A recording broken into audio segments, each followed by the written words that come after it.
This recording will explain what happens when an Education, Health and Care, or EHC, needs assessment is agreed. The video is timestamped and chaptered, so if you want to watch just part of the recording, you can scroll your cursor along the bottom of the video. The different section headings will appear as you scroll until you find the section you want. This recording will explore the time frames for the stages in an EHC needs assessment. We'll look at what the EHC needs assessment itself involves, also how you and your child are involved in the process, and we'll finish by explaining your options if the local authority refuses to issue an EHC plan at the end of the EHC needs assessment. Throughout this recording, we will give references to the law, to the Children and Families Act and SEND regulations of 2014, and we will refer to the statutory guidance which relates to the Act, the SEND Code of Practice of 2015. You can download this statutory guidance for free if you would like to. Chapter 9 is all about EHC needs assessments, EHC plans and annual reviews. This chart shows the 20-week time frame for the whole EHC needs assessment process as set out by the Children and Families Act of 2014. If you have previously watched our video, Who Can Request an EHC Needs Assessment, you'll know that week 1 starts when the local authority receives a request for an EHC needs assessment. There then follows a 6-week time period when the local authority gathers the views of you, your child in the educational setting to help them decide whether an EHC needs assessment is appropriate. If the local authority agrees to do an EHC needs assessment, then this starts the next 10-week stage in the process, which is what this video will be exploring. This shows the 10-week time period for the next stage in the whole 20-week process. So this is from week 7 to week 17, where information and evidence is gathered. So who does the local authority gather this information from? There are 3 slides for this. The law says that the local authority must seek advice and information from the child's parent or whoever has parental responsibility, or the young person or young adult, from the educational setting, or if this is not available, the SEND code says they must seek advice from a person with experience of teaching children and young people with SEN, or from a person responsible for the educational provision for the child or young person. They must also seek advice and information from an educational psychologist, and the SEND code says that this psychologist should consult any other psychologists known to be involved with the child or young person. For example, some families may have paid for a private assessment. If a child or young person is vision or hearing impaired, the local authority will consult with a person who is qualified to teach pupils or students with these impairments. And if a young person is detained in custody, then advice will be sought from a youth offending team.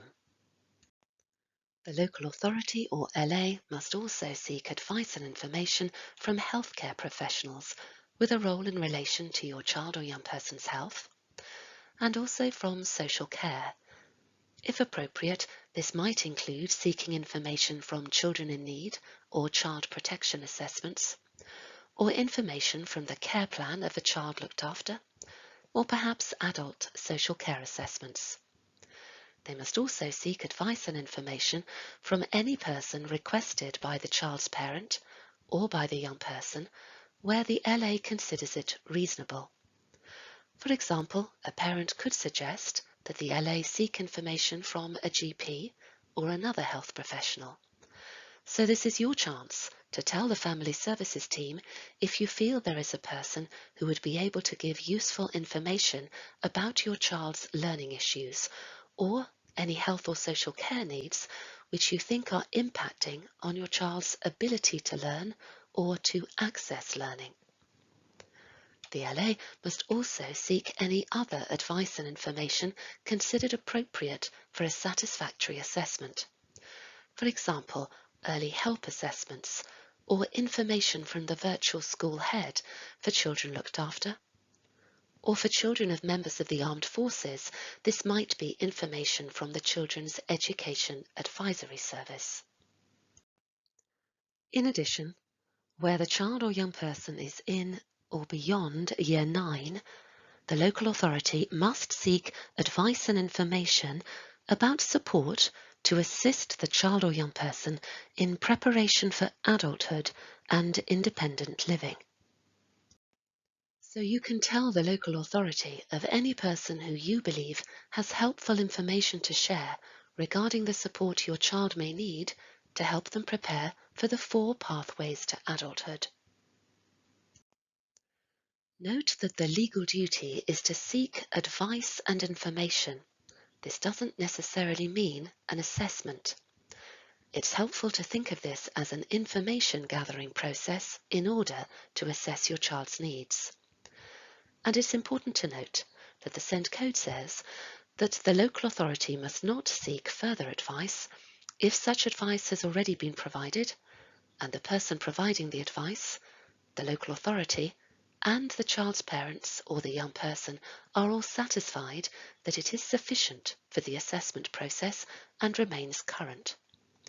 So, for example, if an educational psychologist has done a full assessment in the last 6 months, then they may only need to do an observation or a focused assessment around a particular area of concern as part of this information gathering. At the end of the day, everyone needs to be satisfied that the information and advice is sufficient enough. So if you are not happy, then tell the local authority why you feel more information needs to be gathered. When it comes to health and social care, if your child or young person is not yet known to these services, then they may contact you and possibly the learning setting to seek advice and information. They will want to find out if you or staff feel that there are health or social care needs which are affecting your child's learning or their ability to access learning. You can tell the local authority when you send in your family views if you feel that your child has health or social care needs. If an EHC needs assessment is agreed, health and social care should then consider whether an assessment is needed. However, if you feel that your child will need a health or a social care assessment, we would recommend that you request this independently to the EHC needs assessment process. You can find more information on our health and social care web pages of our Sendius website in Suffolk. Multi-agency practitioners will provide their advice via the local authority EHC portal too. This includes sections on the views of the child or young person. For practitioners who may be watching this recording, the local authority has produced guidance for using the EHC portal. The link to this can be found above the green button for starting the request on the EHC portal landing page. We explained earlier in the recording that weeks 1 to 6 in the 20-week EHC needs assessment timeframe were for deciding whether to do an EHC needs assessment, and then if an EHC needs assessment is agreed, there is a 10-week period from week 7 to week 17 when advice and information is gathered.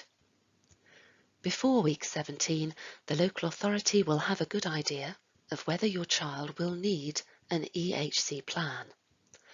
And this slide shows you the latest time when the local authority can issue a draft EHC plan. They will write to you to tell you their decision, and if they don't issue an EHC plan, then you or the young person has a right to appeal. So just to be clear, not all EHC needs assessments will lead to an EHC plan.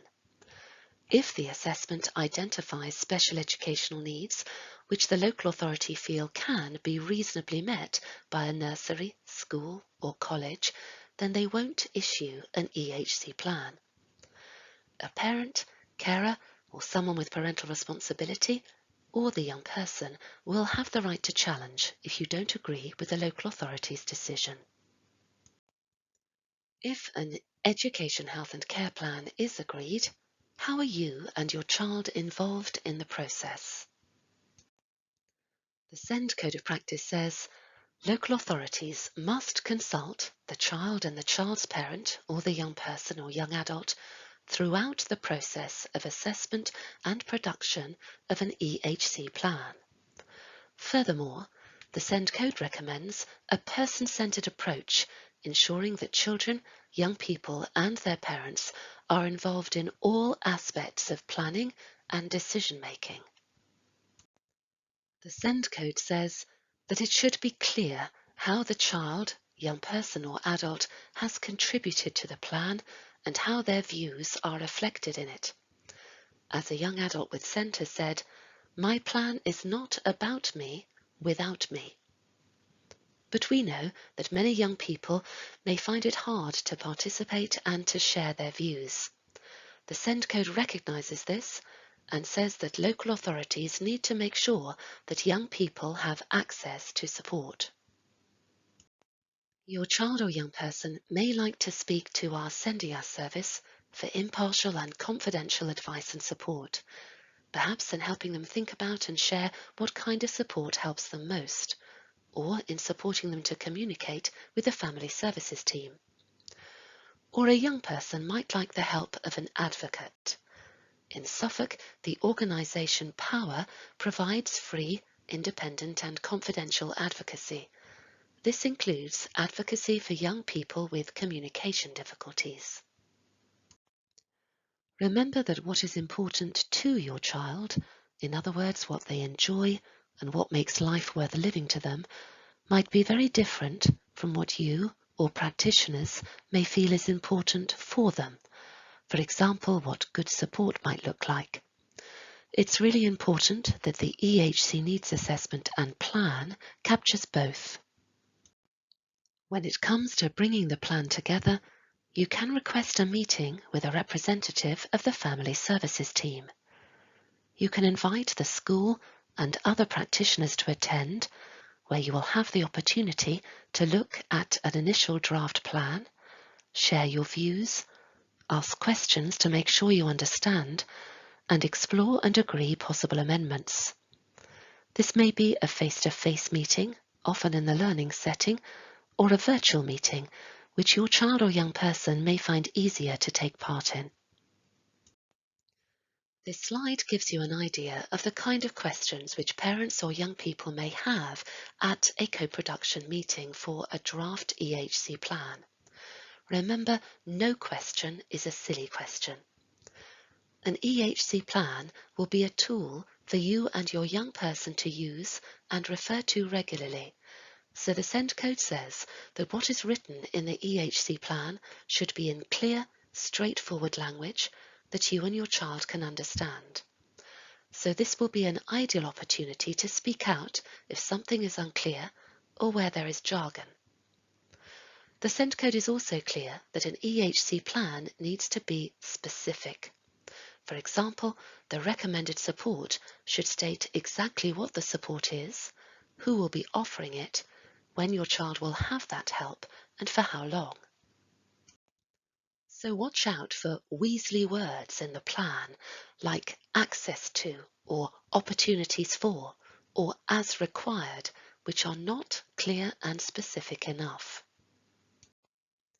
The SEND Code says that the assessment and planning process should be easy for children, young people and their parents or carers to understand, and should use clear, ordinary language and images. The SEND Code also says that decisions about the content of EHC plans should be made openly and collaboratively with parents, children or the young person or adult. The SEND Code is clear that local authorities should support and encourage the involvement of children, young people and parents or carers by giving them time to prepare for discussions and meetings, and giving time in those discussions and meetings to hear the views of children, young people and their parents. You may find it helpful to watch our Sendias video, Drafting and Finalising an EHC Plan. It explains key sections in the plan and what to look for, and what a good EHC plan should look like. We also offer a virtual session exploring this final stage in the process every term. So just to be clear, an EHC plan can only be issued after a child, young person or young adult has gone through the process of an EHC needs assessment. At the end of that process, the local authority has to decide either to issue an EHC plan or not.